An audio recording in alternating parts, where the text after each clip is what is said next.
शिवरायांच्या भव्य प्रतिकृतीवर होणारा पुष्पवर्षाव, पारंपरिक पद्धतीने काढलेली मिरवणूक, रॉयल एनफील्डवर स्वार होऊन बायकर्सने शिवरायांना दिलेली मानवंदना, शिवशंकराचा तू अवतार, हाती घेऊनी भवानी तलवार, नर राक्षसांचा करुणी संवार, धरणी मातेचा तू केला उद्धार, ही आरती म्हणत महिलांनी शेकडो दिव्यांनी केलेली शिवरायांची आरती आणि छत्रपती शिवाजी महाराज की जय च्या घोषणा देत जल्लोषपूर्ण वातावरणात शेकडो पुणेकरांच्या उपस्थितीत शिवस्वराज्य यात्रेचा समारोप आणि शिवपूजन सोहळा रंगलाय। आम्ही पुणेकर संस्थेच्या वतीने टोकियो येथे उभारण्यात येणाऱ्या छत्रपती शिवाजी महाराजांच्या पुतळ्याचे पूजन आणि भारतातील 13 राज्यातून सुमारे 8000 किलोमीटरचा प्रवास केलेल्या शिवस्वराज्य यात्रेचा समारोप गणेश कला क्रीडा मंच येथे झाला। यावेळी MIT ग्रुप ऑफ इन्स्टिट्यूटचे संस्थापक डॉक्टर विश्वनाथ कराड, भारत इतिहास संशोधन मंडळाचे अध्यक्ष प्रदीप रावत, ज्येष्ठ इतिहास अभ्यासक पांडुरंग बलकवडे, आम्ही पुणेकर संस्थेचे अध्यक्ष हेमंत जाधव उपस्थित होते। पांडुरंग बलकवडे म्हणाले, आजचा कार्यक्रम हा भारत देशासाठी हा एक सुवर्ण क्षण आहे। संपूर्ण जगासाठी एक स्वातंत्र्य देवता म्हणून शिवाजी महाराज यांचे महत्त्व आहे। आज कोणत्याही लोकशाही राष्ट्रासाठी हा युगपुरुष प्रेरणादायी असल्याचं त्यांनी सांगितलं। डॉक्टर विश्वनाथ कराड म्हणाले, एक सुंदर, कृतिशील आणि दिशादर्शक असा हा उपक्रम आहे। जगातले महान राजा शिवाजी महाराज आहेत, त्यांची तुलना करण्यासारखे कोणीही नाही।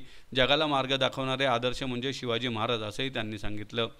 कार्यक्रमात जपानमधील इडिगोवा इंडियन कल्चर सेंटरचे विश्वस्त योगेंद्र पुराणिक यांनी व्हिडिओ कॉन्फरन्सिंगद्वारे मनोगत व्यक्त केले।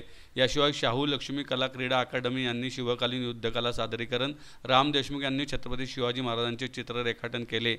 भक्ती गुरुकुल भजनी मंडळाच्या वतीने भजन सादर करण्यात आले। केशव शंखनाद पथकाने शंखवादन केले, तर ऑक्सफर्ड इंटरनॅशनल स्कूलच्या विद्यार्थ्यांनी नृत्य सादर केले। तर जगासाठी एक स्वातंत्र्य देवता म्हणून शिवरायांचं महत्व आहे। 350 वर्षांपूर्वी शेकडो वर्षाच्या सांस्कृतिक गुलामीतून आमच्या महाराष्ट्राला, देशाला मुक्त करणारे छत्रपती शिवराय हे आमच्यासाठी आराध्य दैवत आहे। शिवराय हे सर्व स्वातंत्र्य सैनिकांची प्रेरणा देवता होते, की ज्यांनी पारतंत्र्याशी कसा संघर्ष करावा आणि एक आदर्श राष्ट्र कसं निर्माण करावं आणि त्या राष्ट्राला सुराज्य कसं करावं हे दाखवून दिलेलं आहे।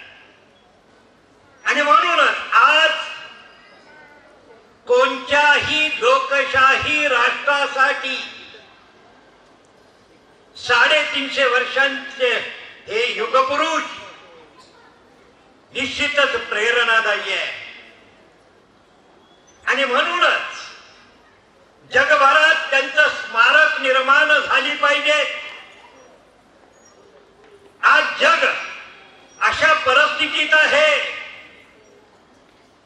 एका प्रचंड स्फोटाच्या शिखरावर जग आहे।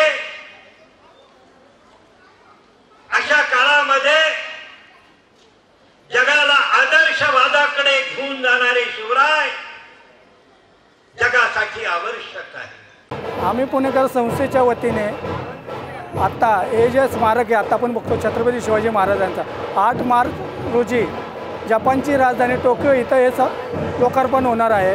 आणि 8 मार्चच का, की जागतिक महिला दिवस आहे।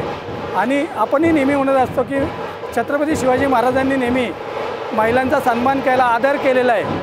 तर त्यांचे पहिली जी गुरु होती ही त्यांची जिजाऊ ही माता होती, आणि त्या मातेचा दिवस आपण त्या दिवशी साजरा करतोय, जागतिक महिला दिवस। हा जो आता 8500 किलोमीटरचा प्रवास करून ही यात्रा, शिवस्वराज्य यात्रा आज पुण्यात आलेली आहे।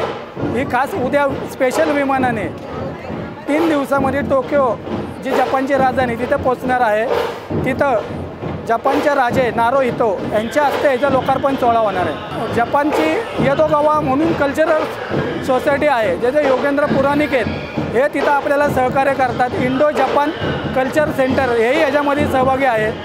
त्यांनी तिथली सगळी जबाबदारी घेतलेली आहे। आणि फक्त छत्रपती शिवाजी महाराजांचा स्मारकच नसून तिथं आपण एक छानसं संग्रहालय करतो आहे, जे संग्रहालयामध्ये भांडारकर आणि लोक तिथं संशोधक मंडळ